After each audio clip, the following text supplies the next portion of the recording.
Salut les cinéphiles, bonjour à tous et bienvenue dans cette nouvelle émission cinéma sur NRTV, 8e du nom, et oui déjà. Et puis comme tous les mois, on débat des films qui font l'actualité en salle ou sur les plateformes avec mes cinéphiles préférés. Thibaut Ducret, salut. Salut Alex. Comment ça va ?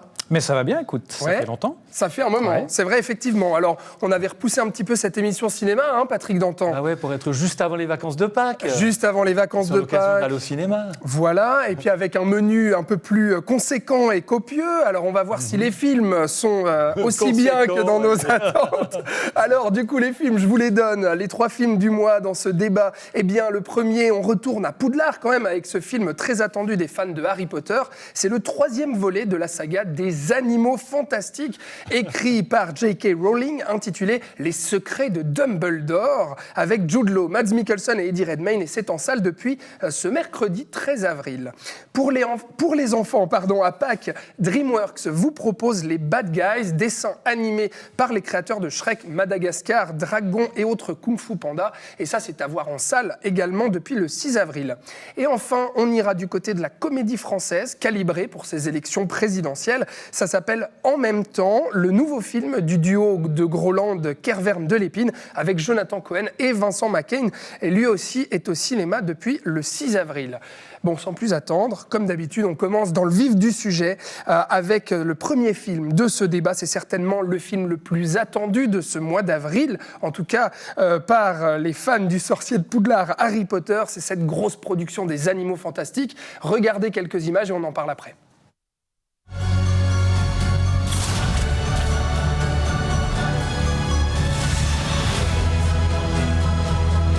Notre guerre contre les Moldus commence aujourd'hui.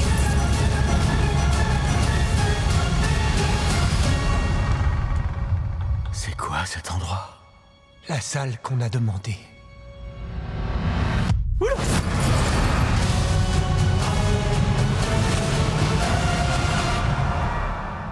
Exact. 3 points pour Poufsouffle. Et 2 premiers volets préquels, situés avant que n'arrive au monde le jeune Harry. Les Animaux Fantastiques, 3e du nom, donc, s'intéressent cette fois-ci au maître de cette école des sorciers, le bien connu Albus Dumbledore, incarné à l'écran par Jude Law, à l'époque où son rival Grindelwald menaçait de mener une guerre contre les Moldus. Et au milieu, on a Norbert Dragonos et Eddie Redmayne qui tentent de faire mumuse avec des créatures. Au milieu de tout ça, on comprend pas tout, mais voilà. Alors le méchant Grindelwald, on l'avait vu sous les traits de Colin Farrell d'abord, dans le premier épisode, puis Johnny Depp ensuite dans le 2e volet. Cette fois-ci, c'est le Danois Mads Mikkelsen qui le remplace parce que Johnny Depp, vous le savez peut-être, a été mis sur la touche par les studios suite à ses récents démêlés avec la justice.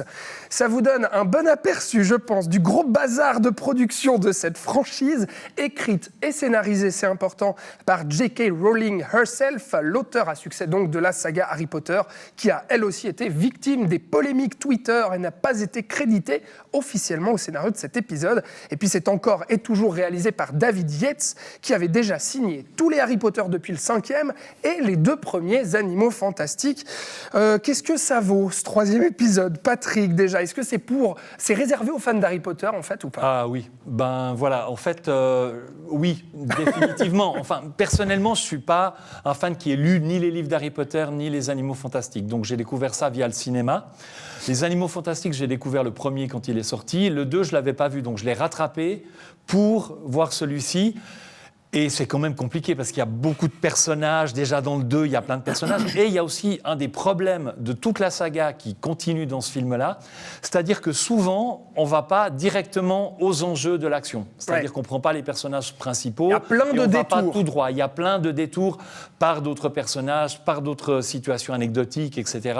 Et ça complique l'histoire. Et je pense que si on n'a pas une très bonne connaissance des livres ou avoir revu, en tout cas le 2e, on risque d'être un petit peu largué. Il faut avoir bac plus 10 en Harry Potter, du coup, Thibaut ? Non, parce que je pense que même avec ce bagage-là, c'est compliqué. Enfin, moi, je trouve qu'il y avait une belle promesse dans ce spin-off au départ, c'était d'explorer, d'élargir les enjeux et d'explorer des nouvelles choses sans les personnages de Harry Potter, justement, ou que quelques-uns au passage. Toi, tu es assez familier de la saga Harry Potter. Ouais, alors moi, j'ai lu les bouquins quand j'étais jeune, voilà, j'ai suivi tous les films, donc oui, je suis assez client à la base, et je trouvais intéressant de dire, là, on va partir 60 ans avant, on va explorer d'autres lieux, on commence à New York dans le premier, à Paris dans le 2e, là, là on est sur Berlin. Enfin, on explore aussi d'autres pays et on continue d'élargir ce monde des sorciers. Et les nouveaux personnages en soi, je les trouve intéressants. Puis il y a un chouette casting dans les principaux, Eddie Redmayne, Catherine Waterston, qui est aussi complètement absente de ce troisième film, on ne sait pas très bien pourquoi, on la voit juste à la fin, mais qui était aussi un chouette choix. Enfin, voilà, il y a un vrai potentiel, mais en fait le problème, c'est comme tu le disais, comme tu le dis aussi Patrick, il y a un peu plusieurs histoires en une. On a à la fois les wagons qu'on doit raccrocher avec la saga Harry Potter, donc là on a ramené Dumbledore depuis le deuxième, cette histoire avec Grindelwald, et en même temps ces nouveaux personnages qui n'ont en fait pas du tout leur place là-dedans. C'est que c'est des petits individus qui ont le héros Eddie Redmayne, c'est un petit zoologiste qui veut collectionner ces animaux fantastiques, mais en fait on ne comprend pas pourquoi il est dans ces enjeux globaux de la guerre des sorciers. Enfin, c'est pas comme Harry Potter où il y avait une raison que ce soit lui le personnage le principal du film. C'est vrai ce que tu dis, c'est que moi le premier truc que je me dis en voyant ça, c'est mais en fait, moi, j'avais envie de voir un film d'aventure familiale depuis le début de ce spin-off, depuis le premier épisode. Je me dis, mais en fait, j'ai envie de voir ces créatures fantastiques. Allez-y, montrez-en nous. Et puis, faites un film un peu familial, aventureux. Alors, il y a une petite esquisse quand même dans ce film-là avec des espèces de crevettes, crabes, on ne sait pas trop. Il y a une scène un peu marrante où Eddie Redmayne doit essayer de mimer des gestes de crabe. Et je me dis, mais pourquoi est-ce qu'ils ne font pas ça ? Et malheureusement, c'est parce qu'il faut contenter les fans et puis développer, en fait, les origines de Dumbledore, etc. Les personnages, etc. et tout. Après, je trouve que dans cet épisode, les animaux sont assez réussis. Enfin, ils sont assez charmants, ils sont assez touchants, ce qui n'était pas tout le temps le cas, surtout dans le 2, où il y avait très peu, finalement, de créatures animales, quoi. Là, il y en a un petit peu plus. Et puis, tu parlais de la scène avec les petites crevettes, là, qui est dans une prison. Je trouve que c'est vraiment la scène la plus amusante du film. Elle est sympa, elle est assez impressionnante aussi.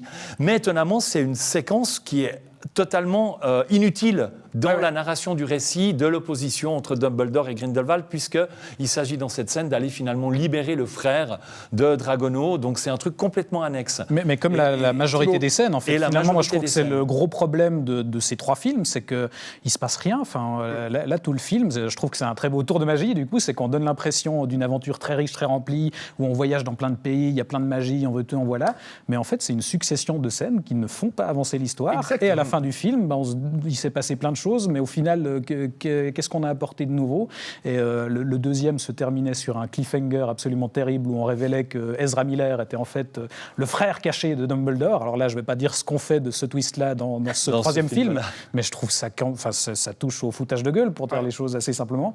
Et puis là, ce personnage aussi, on se demande, mais qu'est-ce qu'il fout là ? Mais virez-le de l'intrigue. Et alors là aussi, Ezra Miller est un acteur qui a en ce moment des problèmes juridiques et qui risque aussi d'entacher un petit peu la saga. Donc il prévoit encore 2 films après ça, c'est un peu mal barré. Mais effectivement, comme dit Thibaut, ça avance par à-coups de scénettes qu'on a beaucoup de peine à relier à un enjeu qui tirerait à travers le film et puis qui nous emmènerait vraiment dans une aventure du début à la fin, puis qui nous passionnerait, puis qui nous amènerait. Et puis à comprendre les enjeux aussi, parce que dès le départ, il nous est montré... dilués d'une chose à l'autre. C'est cette petite créature qui est une sorte de petit fan, qui aurait un pouvoir magique. Même, un petit peu. Mais ça met quand même beaucoup de temps avant qu'on comprenne pourquoi le méchant la capture, etc.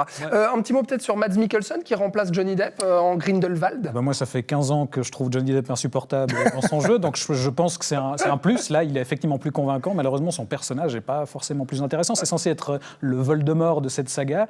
Je trouve que c'est difficile de saisir vraiment la menace que représente cet antagoniste. Et puis le rapport au nazisme, tout ça, les sorciers méchants, machiavéliques, qui veulent battre les moldus, c'est un peu grossier. Ouais, c'est assez ambigu en plus le discours au niveau du traitement par rapport justement à Grindelwald, parce que au cours des épisodes, il y a un discours qui n'est pas non plus totalement aberrant au départ, de reconnaissance, d'acceptation et de ce genre de choses-là. Il devient beaucoup plus radical et problématique dans cet épisode-là, mais ça aussi, ça laisse un peu entre deux, entre le bien et le mal. Enfin, voilà. Et on esquisse aussi, on peut le dire quand même, peut-être que c'est un spoiler, je ne sais pas, mais tant pis pour vous chez vous. C'est que, on nous affirme que Dumbledore serait homosexuel. C'est pas un spoiler. C'est pas un spoiler. Ça fait 15 ans qu'on le sait, mais que ça n'a jamais été dit. Là, c'est la première fois qu'ils le disent officiellement, effectivement. Et puis, puisque tu l'as dit, c'est aussi peut-être une déception. C'est-à-dire que c'est les secrets de Dumbledore. En fait, il y a un secret de Dumbledore, c'est celui-ci, et il est révélé dans les 5 premières minutes du film. Il a une relation avec Grindelwald. Donc après, il n'y a plus de secret. Bon, quand même, la réalisation de David Yates, à défaut d'être singulière, quand même, elle reste lisible. Et puis, les effets spéciaux sont quand même assez... je suis désolé, j'essaie de sauver un peu les meubles. Non, mais alors, il reste une une qualité qui n'a jamais fait défaut dans la saga, c'est qu'il y a une direction artistique vraiment soignée. Techniquement, c'est vraiment bien foutu. Maintenant, David Yates, je trouve que ça reste le réalisateur le moins intéressant qui sait, quand on a eu des Alfonso Cuarón sur le 3e, par exemple, voilà, ça reste, c'est efficace, mais il n'y a pas vraiment d'idée. Mais c'est vrai qu'au niveau décor, costume, même cadrage, composition, éclairage, c'est assez beau. C'est peut-être le plus réussi des 3, je dirais, à ce niveau-là. Personnellement, je trouve. Bon, alors, ils vont en faire un 4e ou pas? Parce qu'apparemment, le film serait en train de se planter au box-office, en tout cas aux premières nouvelles qu'on aurait. Donc, du coup, la Warner hésiterait à mettre en chantier les suites qui devaient être faites, 4e, 5e. On est confiant ou pas? En tout cas, au niveau du scénario, il y a tout ce qui est à la fin comme porte ouverte pour partir sur d'autres épisodes. C'est quand même assez catastrophique, cette saga, justement, des Animaux Fantastiques. C'est dommage, quoi. Oui, c'est dommage, parce que comme je le disais, il y avait un vrai potentiel, et l'idée, ils ont dès le départ prévu ça sur 5 chapitres, avec cette idée de voyager dans d'autres pays à chaque film. Ça aurait pu être intéressant, mais j'aime bien le casting ils ont de la aussi, peine. par exemple. J'aime bien le casting aussi. Jude Law, c'est chouette aussi. Bon, on conseille ou pas d'aller voir ces Animaux Fantastiques? Si on est fan de l'univers, je pense qu'on va avoir du plaisir, parce que les gens aiment retrouver ces personnages à l'écran, voilà. Si on est fan seulement. Thibaut? Moi, je trouve alors si on est satisfait en voyant simplement une baguette et des effets spéciaux et des créatures fantastiques, même si je trouve que là aussi le titre est un peu mensonger, oui. Mais sinon, Wingardium Leviosa. Je ne suis pas sûr qu'on sait ça. D'accord, très bien. Bon, eh bien, on va passer tout de suite à un autre film familial, mais peut-être davantage pour les enfants. Celui-ci, ça s'appelle Les Bad Guys. Ce sont des affreux gangsters, braqueurs de banques, qui pourraient se révéler moins affreux qu'on ne le pense. Regardez. Toi, viens un peu par là. Ah ouais, d'accord. Tu as peur parce que je suis le grand méchant loup, le méchant de toutes les histoires. Voici ma bande. Mademoiselle Tarentule, Monsieur Requin, Monsieur Piranha, Monsieur Serpent. On est les bad guys. C'est l'heure du crime, bébé. Requin, fais diversion. J'ai le droit d'improviser. D'accord, mais sois subtil. Je suis en train d'accoucher! Mais ce sont les cartes qu'on nous a distribuées, alors autant jouer avec. Attendez, laissez-moi vous aider. Oh, vraiment, merci. Vous êtes un si gentil petit gars. Mais quoi? Alors encore des animaux, fantastiques ou non, ce sera à vous de me le dire, mais DreamWorks Animation essaye sûrement de créer une nouvelle franchise dans la veine de Madagascar, Shrek ou Dragon, avec ces 5 animaux aussi drôles que faussement méchants, dans ce film qui mêle des techniques 2D et 3D et qui est le tout premier long métrage du français Pierre Périfel, qui travaille en fait à Los Angeles depuis quelques années pour le studio, notamment comme animateur sur les films Kung Fu Panda. Alors avec tous les films que j'ai cités de l'écurie DreamWorks, si on veut. Thibaut, qu'est-ce que tu penses de ce nouveau cru des Bad Guys? Et est-ce que ça peut être de nouveaux personnages qu'on aura envie de suivre? Alors, je pense qu'il n'y a pas forcément matière à faire une franchise en soi. Alors, je ne sais pas si c'est effectivement un projet de faire je ne sais pas, mais en tout cas, je trouve que ça sent comme ça, plutôt. Peut-être. Alors, moi, la grosse limite que j'y trouve, c'est que je trouve que ça manque cruellement d'enjeux dans ce film. Les personnages ne sont pas très, très creusés. Enfin, voilà, la question principale, c'est des méchants qui vont prendre des cours pour essayer d'être gentils. Puis, en fait, on base tout sur les relations entre les personnages, mais ils ne sont pas suffisamment complexes pour qu'il y ait vraiment quelque chose d'intéressant qui se dégage. Donc, ça fait un peu déjà vu, ça reste en surface, quoi. C'est ça. Je ne sais pas s'il y a vraiment de quoi faire d'autres histoires là derrière. Par contre, je trouve que c'est un film extrêmement rafraîchissant dans le cadre de ce que fait DreamWorks. En termes visuels, là, ils tentent vraiment autre chose au niveau de la direction artistique. On sent, je trouve, l'influence et l'impact qu'a eu le film d'animation Spider-Man Into the Spider-Verse, ou dans une moindre mesure, mais sans avec les aller aussi techniques loin assez que celui-là. proches de la BD, en fait. Mais c'est ça, on assume un aspect un peu comic book, avec aussi on assume une certaine saccade un peu dans les mouvements comme ça, et ce mélange, tu l'as dit, entre l'animation 3D et l'animation 2D, un truc que j'ai trouvé hyper intéressant, c'est que les yeux des personnages et leurs rides sont dessinés au crayon, enfin comme du dessin animé 2D, alors que les personnages sont en volume eux-mêmes. Ça donne un aspect assez intéressant au niveau visuel, et du coup, je trouve qu'on a vraiment quelque chose qui fait plaisir pour les yeux, quoi, et dans une mise en scène aussi qui est toujours assez énergique, assez dynamique et qui, ouais, il y a vraiment de quoi se mettre sous l'œil, quoi. Maintenant, dans ce que ça raconte, je trouve un peu limité. Ouais. Patrick, toi, tu t'es amusé comme un gamin à ces Bad Guys. Je me suis beaucoup amusé sur la première partie du film, parce que je trouvais que le fait que tout d'un coup les héros du film soient en fait des méchants, des cambrioleurs et ce genre de choses-là, ça amène un certain décalage au niveau des gags, au niveau du bien-pensant et ce genre de choses-là. Donc on se permet des choses qu'on ne voit pas forcément dans certains autres films d'animation pour les plus jeunes. Et ça, je trouvais assez sympa. Malheureusement, un petit peu au milieu du film, aux 3/4 du film, on va revenir dans un scénario gentil contre méchant qui devient un petit peu plus classique. Et voilà, donc du coup, et puis tout est assez prévisible aussi, en fait. À partir de ce moment-là, je trouve que toute la première partie, on a quelque chose qui est moins prévisible, à mon avis, un petit peu par rapport justement... Alors, je rejoins pas trop Thibaut par rapport aux personnages, parce que je trouve que justement, ils ont des caractères qui sont assez amusants, assez originaux, finalement. Oui, amusants, mais c'est pas des personnages très complexes en soi. Oui, mais voilà, dans les dilemmes moraux. En même temps, on n'est pas dans un drame de chez Bergman, et puis du coup, Non, l'idée... mais tu vois, si tu vas chez Pixar, il y a des personnages complexes. Bien sûr. On n'est pas chez Bergman. Je suis d'accord aussi, mais en fait, là, vraiment, je pense que le but du film, c'est vraiment le divertissement et l'amusement avant tout. Je ne pense pas qu'on va les creuser plus loin, mais le fait que tout d'un coup... moi, je préfère les pingouins de Madagascar, par exemple. Ils sont plus amusants. Non, moi, je déteste Madagascar et les pingouins. Je ne suis pas fan. Donc, voilà, je trouvais que les personnages sont assez attachants. Ils ont chacun leur personnalité assez marquée. Donc, du coup, ça m'a assez plu dans les 3/4 du film. Et puis, je rejoins aussi Thibaut par rapport à l'esthétisme. Il y a quelque chose qui est assez sobre, on va dire, plus dépouillé dans les composants de ce qu'on voit à l'image. Puis ça, c'était assez chouette, c'est assez agréable. Et puis un montage qui est assez propre aussi dans les scènes d'action. On arrive vraiment à lire les gags, à avoir le temps de les lire, ce qui n'est pas souvent le cas chez Madagascar ou dans Les Mignons, par exemple, où c'est un peu un rythme trop soutenu. Là, on arrive à lire les choses, c'est lisible. Oui, puis c'est assez drôle. C'est assez drôle. C'est assez drôle aussi. De bon cœur. De bon cœur. Des éclats de rire plusieurs fois. Ouais. Mais bon, c'est vrai, je suis d'accord avec les limites que tu cites, hein, Thibaut. Moi, je trouve le film plutôt réussi, mais assez vite oubliable, hein, finalement, pour les raisons que tu cites. Hein. Ça a une volonté de divertissement, puis voilà. Ouais, mais moi, les DreamWorks, je suis désolé, mais la saga Dragon, moi, je la remate quand j'adore. tu veux. Mais ça n'a rien à voir, c'est psychologique, Dragon. Okay. Il y a tout un truc psychologique, familial, qui n'est pas le but ici. Bon, est-ce qu'on conseille ces Bad Guys, Thibaut, pour les fêtes de Pâques ? Oui, je pense que justement, si on veut voir un film d'animation qui sort un petit peu du tout venant, littéralement, ça vaut le coup d'œil, parce que c'est vraiment ça qui est intéressant. Patrick ? Bah oui, tu l'auras compris. Ah bah oui, effectivement, j'ai pas besoin de demander. C'est un chouette film à voir en famille, puis qui plaira aux parents, aux enfants, c'est cool. Très bien, donc les Bad Guys, c'est dans les cinémas depuis le 6 avril dernier, donc allez vous faire votre propre avis en famille ou non, hein, si vous êtes des grands gamins comme nous, vous pouvez y aller tout seul. On change totalement de registre, alors c'est le cas de le dire, avec cette nouvelle comédie loufoque et politique signée Gustave Kervern et Benoît Delépine. Alors vous allez le voir dans la bande-annonce avec un concept assez radical. Je les ai collés tous les deux, ensemble, collés l'un derrière l'autre. Vous m'avez violé! Non, elle nous a collés! Gauche, droite, gauche, droite. Oh, bouge pas! La peur, elle va changer de camp. T'entends ça, toi? Il faut que vous compreniez que vous venez de passer de bipède à quadrupède. Vous baissez votre froc devant n'importe quel lobby. On a un bel exemple. Excusez-moi, est-ce qu'on a vidéo surveiller les vaches ensemble?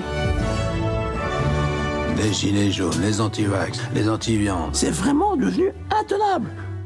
Intenable. François Damiens, ce qu'on voit dans cette bande-annonce, aux côtés donc de Jonathan Cohen et Vincent Macaigne, qui vont donc devoir cohabiter et apprendre à marcher en quadripède, donc l'un collé au derrière de l'autre, En même temps, qui s'amuse avec les clichés politiques gauche-droite, le féminisme, l'écologie, le racisme et autres joyeuseries, avec l'humour vin rouge cassoulet propre à Groland. Tu aimes bien, toi, l'humour grolandais de base, Patrick? Écoute, là, dans ce film, j'ai bien aimé l'humour. Ça m'a vraiment beaucoup amusé aussi. J'ai trouvé le film intéressant parce qu'au-delà de son idée de départ et puis du clivage, parce qu'il y en a un, il est écolo, l'autre libéral, enfin voilà, ils sont collés ensemble, c'est ce qui se met en place au départ. Et puis on se dit, ben voilà, effectivement, il va falloir traiter toutes les oppositions entre les deux personnages, etc. Mais en fait, ce qui va se dessiner au fil du film, c'est qu'en fait, ils vont plutôt essayer ils vont être obligés de mettre un peu de l'eau dans leur vin. Français, de mettre de l'eau dans leur vin pour trouver une sorte de compromis et habiter et marcher et vivre en fait ensemble. Et puis j'ai bien aimé cet aspect-là. c'est bien rendu aussi par les comédiens, qui sont à la fois très drôles et parfois même émouvants, parce qu'on arrive tout d'un coup à des scènes qui sont touchantes. Et j'aime bien parce qu'avec tout ça, le film, finalement, il va aller au-delà de juste ces clivages politiques. Il va dénoncer sans trop appuyer non plus ce qu'il y a à dénoncer, aborder des sujets qu'il faut aborder, mais pour aller vers un discours qui est plus large, et puis qui est finalement l'idée de vivre ensemble et surtout dénoncer l'extrémisme, finalement, de toutes sortes. C'est surtout l'extrémisme dans un camp ou dans l'autre qui est vraiment épinglé par le film. C'est ça, grâce à la droite et la gauche qui s'assemblent, on a le sens. Je trouve que finalement, on va avec quelque chose qui est plus large et assez intéressant et qui m'a bien plu. Bon, Thibaut, toi, ça a marché sur toi, ce concept de base, alors complètement absurde, grotesque, avec deux hommes qui se retrouvent collés, le zizi dans le derrière de l'autre, parce que... Pas dedans, contre. Ah, contre, oui, c'est vrai, c'est très important. Non, mais ça a marché, toi ? Oui, globalement, ça a marché. Moi, ce que je trouve intéressant, justement, je rejoins tout à fait Patrick là-dessus, c'est que très souvent, Kervern et Delépine, je trouve qu'ils ont des concepts assez rigolos comme ça, et où, en fait, la limite, c'est que le concept en soi résume à chaque fois le sujet auquel ils s'attaquent, des sujets de société souvent, et ce qu'ils ont à dire sur la question, là, avec cette idée de coller droite-gauche ensemble, tu vois tout de suite ce qu'ils vont explorer. Mais ils arrivent, dans ce film-là, effectivement, à ménager un petit peu tout ça et à éviter la caricature qu'on pourrait craindre, que ce soit dans ce propos politique ou ce qu'ils disent aussi, par exemple, sur le féminisme, puisque tout part justement de militantes féministes qui l'écolent au départ, justement, l'un contre l'autre. Et là aussi, ce discours-là va être amené à être nuancé progressivement. Je vous trouve bien gentils tous les deux, quand même. Mais oui, parce que moi je suis assez mitigé, personnellement, parce que y a des blagues qui me font rire, d'autres que je trouve assez grossières, comme cette blague sur l'écriture inclusive, ou bien on rentre dans une boîte de nuit, ça s'appelle le FMI, enfin des trucs comme ça, un peu grolandais, mais un peu gratte des doigts. Quoi, tout n'est pas subtil, mais à l'arrivée, dans ce qu'ils disent, dans ce que raconte aussi la conclusion, je trouve qu'il y a de la nuance. Maintenant, le problème que j'ai avec ce film et que j'ai avec beaucoup de leurs films, c'est que je trouve ils arrivent rarement à dépasser leur concept de base. Et à conclure leur film. Et ça finit souvent par s'essouffler avec des ventres mous en plein milieu. Et là, je trouve que c'est un peu le cas. On a à nouveau une succession de rencontres avec des personnages qui sont pour la plupart assez croustillants. On a François Damiens, Thomas VDB, voilà, ça donne lieu à des petites scènes assez drôles. Mais sur la longueur, je trouve que ça peine un peu à évoluer. Quand ça va dans le drame, en fait, à la fin, j'avais envie que le film se termine. En même temps, c'est quelque chose qui est assez nouveau, un peu dans le cinéma de Kervern Delépine, quelque chose d'un peu plus touchant, justement, un petit peu plus profond. Ça peut... Ils l'ont quand même fait depuis Mammouth aussi, c'est vrai, effectivement. Avec Depardieu. Mais voilà, c'est quelque chose qui, moi, m'a pas dérangé. Je trouvais, par contre, peut-être le discours féministe est peut-être un tout petit peu plus appuyé et plus lourd que par rapport à la nuance qu'il y a dans les deux autres personnages. En résumé, En même temps, qui est en salle depuis le 6 avril, est-ce qu'on conseille aux gens d'aller le voir, Patrick ? Oui, je conseille. Bon, mais vous conseillez pratiquement tout. Tu vois. Sauf les animaux fantastiques réservés aux fans de Harry Potter. Mais toi, tu conseilles En même temps ? Oui, sachant qu'en termes de comédie française, en ce moment, on a soit ça, soit Qu'est-ce qu'on a tous fait au bon Dieu, allez plutôt voir le Kervern Delépine. Très bien. Alors, le message est passé. Patrick. Oui. Comme tous les mois, on passe à l'agenda... C'est sérieux tout à coup, je te regarde. On passe à l'agenda des sorties cinéma, alors autre que les films à voir en salle, mais les événements cinéma dans la région de la Côte. Et on commence avec un film pour enfants, Vanille, les 24 avril et 1er mai à 11h au Cinéma Capitole à Nyon, dans le cadre des séances Ciné Tagada. Ouais, des projections pour les plus jeunes spectateurs dès 3 ans. Et leur famille, afin qu'ils puissent vivre leurs premiers émois de cinéphiles. Alors Vanille, c'est un film d'animation français qui se base sur une légende antillaise. Donc c'est coloré, plein de bonne humeur, d'aventure, c'est parfait pour découvrir le cinéma. Et puis il y a aussi le mardi 3 mai à 20h, ça c'est au cinéma Odéon à Morges, c'est L'ami, portrait de Mix et Remix, forcément quelque chose de très connu en Suisse romande. Ouais, qui revient donc ce documentaire sur la vie et puis le travail du célèbre dessinateur roman Philippe Beclin, disparu en décembre 2016. C'est une séance en présence du réalisateur du film, Frédéric Pajac, qui est également dessinateur, écrivain et qui est un très proche ami de Mix et Remix. Et puis on termine... on termine pas parce qu'il y a encore 2 choses à dire. Il y a d'abord la séance Ciné Senior au Cinéma Capitole à Nyon le 17 mai à 14h30 avec le film Délicieux dont on avait parlé en septembre dernier mais que Thibaut et moi n'apprécions vous êtes guère. Un petit peu mitigé, mais voilà. Toi par contre tu conseilles, faut y aller. C'est un film qui nous raconte donc l'invention du premier restaurant en France juste avant la Révolution Révolution. C'est un film charmant, bucolique, avec Grégory Gadebois et Isabelle Carré, qui sont des comédiens qu'on apprécie aussi. Et puis voilà, ça découvre dans le cadre du Ciné Senior. Ouais. Et le 17 mai à 14h30, le lundi 16 mai. Le lundi 16 mai. Non, pardon, le 17 mai. Le 17 mai, c'est bien, tout à fait. Et on passe donc au cinéma Rex à Aubonne qui propose une séance particulière en soutien à l'Ukraine. Qu'est-ce que c'est ? Oui, le 16 mai à 20h30 au Rex à Aubonne, Ukraine, terre profanée. En fait, les réalisateurs romans Catherine Azad et Frédéric Gonzé ont filmé 6 fois en Ukraine depuis les 20 dernières années. Ils proposent une séance en fait qui est un montage de leurs 6 films, suivi d'une discussion en soutien et pour évoquer les problèmes actuels qui se passent en Ukraine. La particularité aussi, c'est que les recettes sont intégralement reversées à des associations qui vont venir en aide à l'Ukraine. Tout à fait. Et ça, c'est donc le 16 mai à Aubonne. Merci beaucoup, Patrick. Et puis, on va tourner la page et puis s'intéresser à vos coups de cœur personnels après les débats du mois. Eh bien, vous nous conseillez chacun un film à voir. Alors, c'est en salle pour toi, Thibaut, le 13 avril. Ça s'appelle Contes du hasard et autres fantaisies. C'est un film japonais de Ryusuke Hamaguchi. Bien. Et qu'est-ce que c'est ? Écoute, Ryusuke Hamaguchi, c'est le réalisateur de Drive My Car, qui a récemment gagné l'Oscar du meilleur film international, qui était déjà un magnifique film sorti du coup l'an dernier.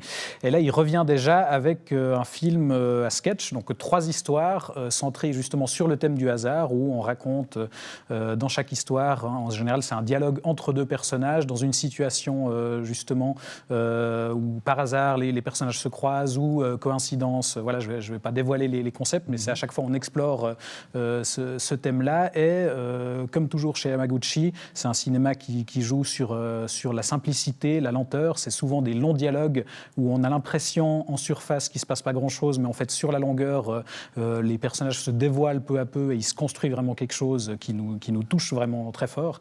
Et donc voilà, pour très beau cinéphile film. averti donc. Mais même pas forcément. Même pas forcément. Je pense que ça reste assez abordable. C'est des histoires assez simples et assez belles et très touchantes en définitive. Donc voilà, Contes du hasard. Voilà. Il avait écrit 7 histoires à la base. Là, il n'y en a que 3. Donc peut-être qu'on verra les 3 autres prochainement, en tout cas. D'accord. Et ça, c'est à voir en salle en Suisse romande si vous arrivez à trouver un cinéma. Ouais, il est dans pas très loin peu de salles, malheureusement. Voilà, qu'il le passe. Cette semaine, je crois. Tout à fait. Contes du hasard et autres fantaisies. Et puis toi, ton coup de cœur, Patrick, c'est un film français, alors qui est en salle depuis un petit moment, depuis le mois de mars, qui s'appelle À plein temps, signé Éric Gravel.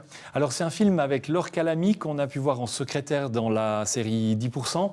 Elle a reçu un César l'année passée, ou il y a 2 ans, pour son rôle dans Antoinette dans les Cévennes. Et là, elle a reçu le prix d'interprétation à Venise pour ce film-là, À plein temps. C'est un thriller social, on va dire comme ça. C'est l'histoire d'une femme, en fait, qui travaille à Paris comme femme de chambre. C'est un petit boulot parce qu'elle a une formation supérieure pour d'autres choses, donc c'est en attendant. Mais elle habite à l'extérieur avec 2 enfants, elle est seule, et elle doit faire les trajets tous les jours pour aller travailler. Un jour, elle va recevoir une possibilité d'aller à un entretien pour avoir un boulot dans une grosse boîte de communication. Le problème, c'est qu'il y a les grèves en France, les revendications des Gilets jaunes qui rendent en fait son déplacement depuis chez elle, la gestion de ses enfants jusqu'au centre-ville à Paris, de plus en plus infernal. Donc on va entrer en fait dans un espèce de thriller social comme ça, entre le côté thriller à l'américaine, un peu rythmé, et le côté un petit peu social des Frères Dardenne, par exemple.